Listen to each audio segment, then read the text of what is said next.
Hola, el contrapunto entre el presidente de Uruguay, Luis Lacalle Pou, y la mayoría de los mandatarios que participaron de la séptima cumbre de la Comunidad de Estados Latinoamericanos y Caribeños, la CELAC, en Buenos Aires, marca el tono de la disputa en la región sobre tres ejes fundamentales: la democracia, los derechos humanos y las instituciones. Mientras el Perú y Bolivia arden en protestas, el foro político insistió en poner fin al embargo contra Cuba, rechazar las sanciones de Estados Unidos contra Venezuela y prácticamente ignorar la deriva autoritaria de Nicaragua. Lacalle Pou cuestionó el sesgo ideológico de la CELAC, más concentrada en el regreso de Luis Ignacio Lula da Silva a las grandes ligas después de haber vencido a Bolsonaro en las elecciones y de haber sorteado el asalto a los tres poderes de Brasil, que en la súbita inasistencia de Nicolás Maduro o en los faltazos con aviso de Andrés Manuel López Obrador y Daniel Ortega.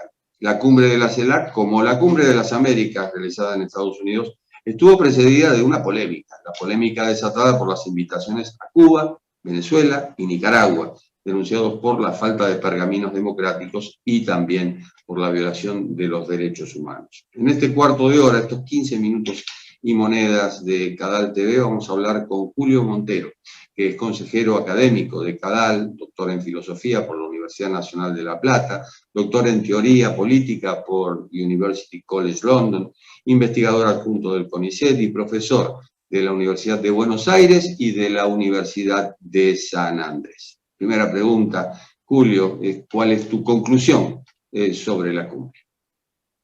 Hola Jorge, bueno, primero que nada te saludo. La verdad que estoy bastante de acuerdo con la apreciación de Lacalle Pou. Me parece que la cumbre en realidad es bastante obsoleta, da la impresión de ser un encuentro, un club de amigos autoritarios que no está cumpliendo ninguna función real en términos de lograr mayor integración de la región con el mundo, de defender valores políticos. Y estoy sumamente preocupado por la tremenda regresión que veo en términos de la democracia y los derechos humanos. Si vos pensás, cuando fueron cayendo, terminándose las dictaduras latinoamericanas en la década del 80, la región se encolumnó claramente atrás de un compromiso con la democracia y los derechos humanos que era reflejado por los foros regionales. Hubo además una oleada de ratificación de los instrumentos de derechos humanos por parte de los distintos países que le dieron rango constitucional, y más allá de las idas y vueltas que siempre son normales en la política, eso, digamos, había quedado instalado, había parecido un elemento constante. Y ahora lo que estoy viendo es una tremenda regresión de eso, en donde, digamos, la idea de la democracia liberal es prácticamente asociada con expresiones de la derecha neofascista. Así que eso, digamos, me preocupa muchísimo. Sobre todo la afinidad ideológica de gobiernos, es decir, Bolivia, por ejemplo, es una caldera y allí tenés a Luis Arce y a Evo Morales peleándose dentro del movimiento al socialismo. En Perú, Pedro Castillo quiso disolver el Congreso, terminó en prisión preventiva, y Dina Boluarte, que yo sepa que es vicepresidenta y que fue compañera de fórmula de Castillo, no recibió, digamos, el apoyo necesario en medio de las protestas. Es decir, es un concepto de democracia selectivo el que parecen manejar estos líderes. Sí, claro, es, digamos, bueno, es un concepto de democracia que desafía la idea de democracia constitucional.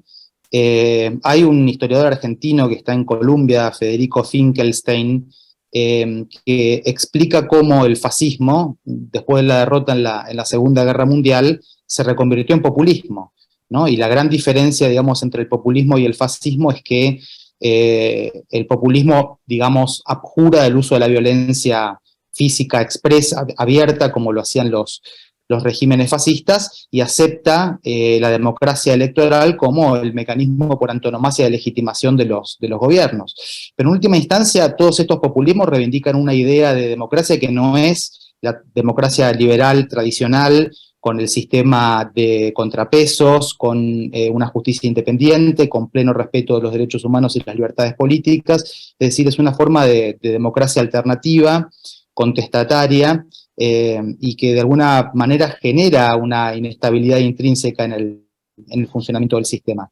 Así que yo diría, bueno, esa es la oleada, digamos, de esta segunda, digamos, camada de populismo que tenemos en la región, y tienen mucha familiaridad además con los populismos de derecha como el de Víctor Orbán. Bueno, Víctor Orbán en Hungría habla expresamente de su régimen como una democracia iliberal, ¿no? Lo que él quiere hacer es establecer una democracia puramente majoritarista, en donde el que gana va por todo, tiene derecho a todo, y las minorías son completamente sometidas o subordinadas. En algunos casos, creo que el de Argentina es uno de ellos, tenés una sociedad civil un poco más robusta, tenés un sistema de partidos un poco más fortalecido, tenés la experiencia de lo que fue la violencia política en la década del 70, el gobierno militar, ese intento de, digamos, de transformar, de vaciar, de desfuncionalizar la democracia desde adentro ha sido menos exitoso.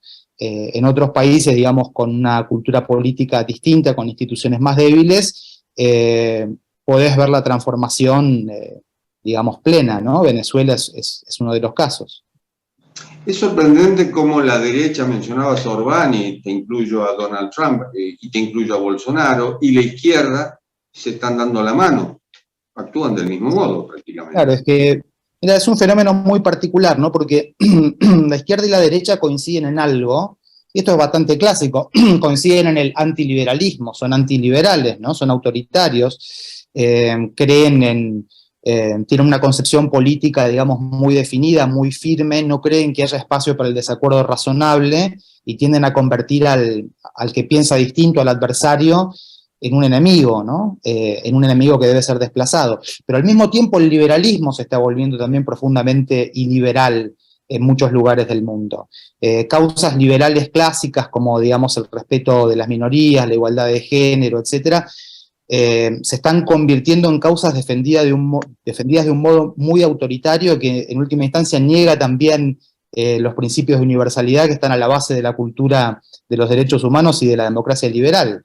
Así que lo que tenemos, creo, es un retroceso muy marcado de las democracias liberales, por lo menos en su acepción clásica, y un avance muy firme de los autoritarismos, tanto en la izquierda y en la derecha, como en lo que han sido siempre expresiones tradicionales del centro liberal. Lo ves en Estados Unidos, ¿no? Como la polarización. Hablamos de democracias. Ahora, tenemos el caso de Cuba, que no es una democracia y que, sin embargo, firma a favor de los derechos humanos y de la democracia. Y coincidió la presencia de Díaz-Canel en Buenos Aires con 15 manifestantes condenados en Cuba, entre ellos menores de edad, por haber participado del 11J. La pregunta es, bueno, ¿es la escuela de Cuba la que está preponderando en este momento? Y bueno, parece tener, sobre todo, digamos, la verdad que tenés razón en que, digamos, a ver, históricamente Cuba siempre tuvo mucho más impacto sobre la política regional de la importancia que tiene como país, ¿no? Desde la Revolución Cubana en el 59 generó, digamos, un efecto de propagación de la violencia de izquierda en toda América Latina. Curiosamente, para muchísimos intelectuales, a lo largo del tiempo Cuba fue un faro, a pesar de que es una dictadura de las peores, ¿no? En donde se han perseguido homosexuales, artistas, se han fusilado disidentes políticos, como se les podría haber dado otro destino, y ha tenido siempre una influencia enorme, y yo creo que, digamos, Venezuela de alguna manera revitalizó la influencia de Cuba, porque en última instancia el modelo, el horizonte, digamos, final, el punto, digamos, de llegada de Maduro es la dictadura cubana, ¿no? Y tiene asesoramiento de los servicios de inteligencia cubanos, y está replicando un montón de prácticas en Venezuela que son propias de la dictadura de Cuba, ¿no? Y bueno, y es sorprendente, digamos, cómo Cuba ha ocupado el lugar que ocupó, cómo todavía siempre hay una tentación, incluso líderes como Alfonsín, ¿no? Líderes plenamente democráticos, esta tentación a coquetear con Cuba, esta idea bastante primitiva, previa, digamos, a lo que fue la Declaración Universal de los Derechos Humanos, de que la autodeterminación de los pueblos está por encima de de la vigencia de los derechos humanos, ¿no? Eso es el paradigma westfaliano que imperó desde la paz de Westfalia, digamos, en la Edad Media hasta la Segunda Guerra Mundial. Y, digamos, la Segunda Guerra Mundial fue una demostración de que ese paradigma westfaliano tenía severas patologías y el gravísimo problema de que le concedía un enorme poder a los gobiernos, que los gobiernos podían usar para oprimir a sus propios ciudadanos. Entonces el cambio que se produjo con la Declaración Universal fue precisamente ese. El respeto por la dignidad de la persona está por encima del derecho de autodeterminación de los pueblos, o dicho de otro modo, el derecho de autodeterminación de los pueblos es condicional. Solo tienen este derecho a que no haya intromisiones externas en la medida en que respeten estos derechos fundamentales de sus ciudadanos. Así que, digamos, la reacción de la región, de parte de la sociedad civil, con casos como el de Cuba, también como el de Venezuela, implican un enorme retroceso, yo diría, espiritual, civilizatorio, ¿no? Pero ahora tiene un maquillaje democrático, es decir, avasallando instituciones. Venezuela, Nicaragua, es decir, los tres poderes en manos de un solo poder, que es el Poder Ejecutivo. Sí, claro, bueno, eso es lo distintivo. Los teóricos del populismo, Nadia Urbinati, por ejemplo, es una extraordinaria teórica del populismo, dicen que eso es lo distintivo, lo novedoso del populismo, ¿no? Que a diferencia de las dictaduras tradicionales que desplazan, destruyen la democracia, el populismo lo que hace es usar los mecanismos de la democracia para vaciar y desfuncionalizar las instituciones democráticas desde adentro en un proceso que es progresivo. No obstante lo cual, en general, en su forma arquetípica, el populismo no llega a la dictadura, ¿no? Fíjate el caso de Venezuela, que tiene ciertas formas, cierta fachada democrática, hay un parlamento que funciona, hay partidos de oposición que se pueden presentar a las elecciones, se tolera cierto nivel de disidencia o de desacuerdo, y eso es lo que los define. Es una forma de dictadura que se camufla de democracia y que muchas veces incluso hace lo que hace en nombre de valores democráticos. ¿Y hasta qué punto tiene responsabilidad la oposición de que esto ocurra? ¿Vos decís la oposición en Venezuela?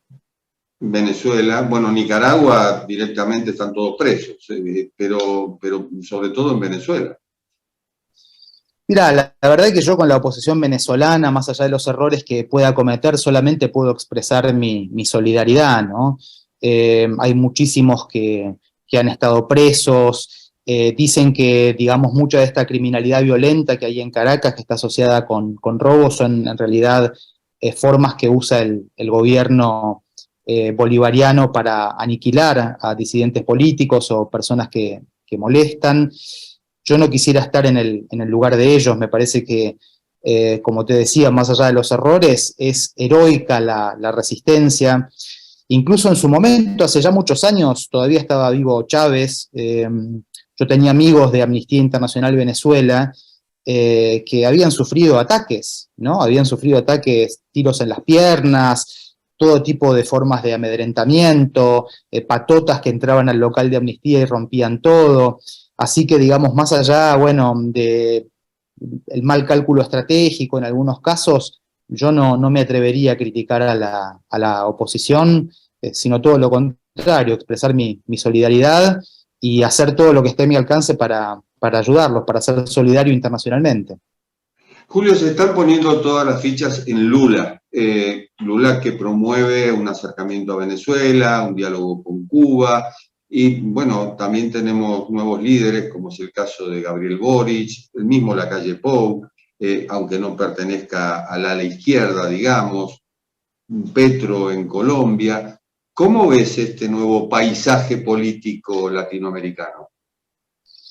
Mira, es bastante parecido al que teníamos hace unos 10 años. Yo creo que en el mundo en general, como decíamos hace un rato, estamos en una especie de revival de los 30, ¿no?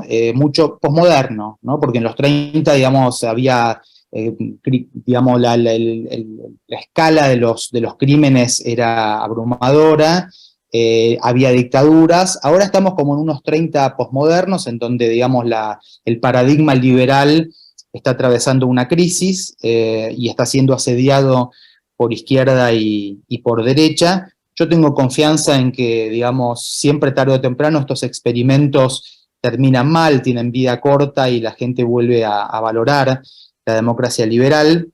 El caso de Boric me sorprendió gratamente en el sentido de que me parece que por ahora es solamente un populista expresivo, ¿no? Es alguien que usa por momentos un discurso agonal para construir legitimidad política, pero no veo, sobre todo después del referéndum por la Constitución, no veo que haya un plan sistemático de transformación o de vaciamiento de las instituciones, y parece que el centro democrático en Chile está otra vez cobrando vigor. Petro es una incógnita, pero también lo veo bastante moderado, y tenemos que ver qué pasa con Lula.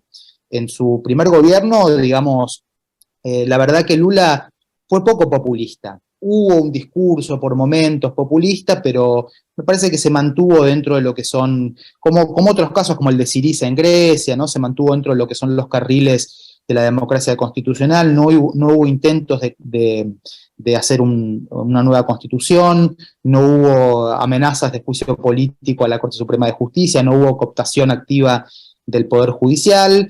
Hubo en todo caso, digamos, algunas políticas que pueden ser cuestionables, y la gran pregunta es si este Lula que volvió es ese mismo Lula que en política exterior toma malas decisiones y genera alineamientos con dictaduras y déspotas, o si es un Lula más radicalizado. Esa es la pregunta que yo me hago, creo que es la pregunta decisiva. Donde vaya Brasil va a arrastrar a la región. ¿Por sí o por no? ¿Sos optimista? En el mediano plazo sí, en el corto plazo no tanto. En el caso, digamos, de Argentina, además, estoy preocupado porque, digamos, las mejores opciones son malas, ¿no? ¿En qué sentido lo digo? Tenemos dos posibilidades, o cambios cosméticos muy moderados, ¿no? La famosa idea del consenso del 70%, o cambios más profundos y más radicales. Si vamos por los cambios cosméticos, la situación probablemente va a ser más calma, pero vamos a seguir deslizándonos en el tobogán de la decadencia. Si vamos por los cambios más profundos, la conflictividad social y la violencia en las calles por parte del populismo desplazado del poder genera muchísima preocupación, genera muchísima incertidumbre.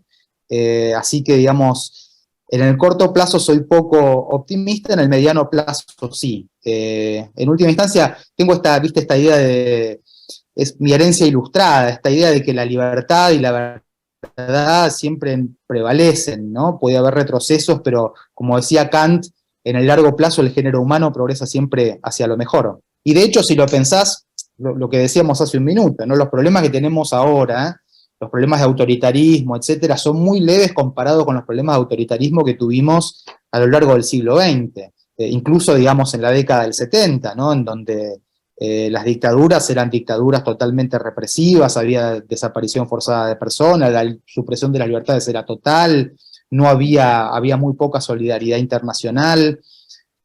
Así que bueno, eso me hace ser esa mirada, digamos, más holística, y la influencia del pensamiento ilustrado en mi formación me hace ser optimista en el mediano plazo. Apostemos entonces por el mediano plazo y por el vaso medio lleno. Julio, ha sido muy amable, muchísimas gracias. Al contrario, un gusto estar con ustedes. Y esto ha sido Cuarto de Hora, el programa de Cadal TV, estos 15 minutos y monedas en los cuales reflexionamos sobre América Latina, el Caribe y más allá también. Nos reencontramos en la próxima.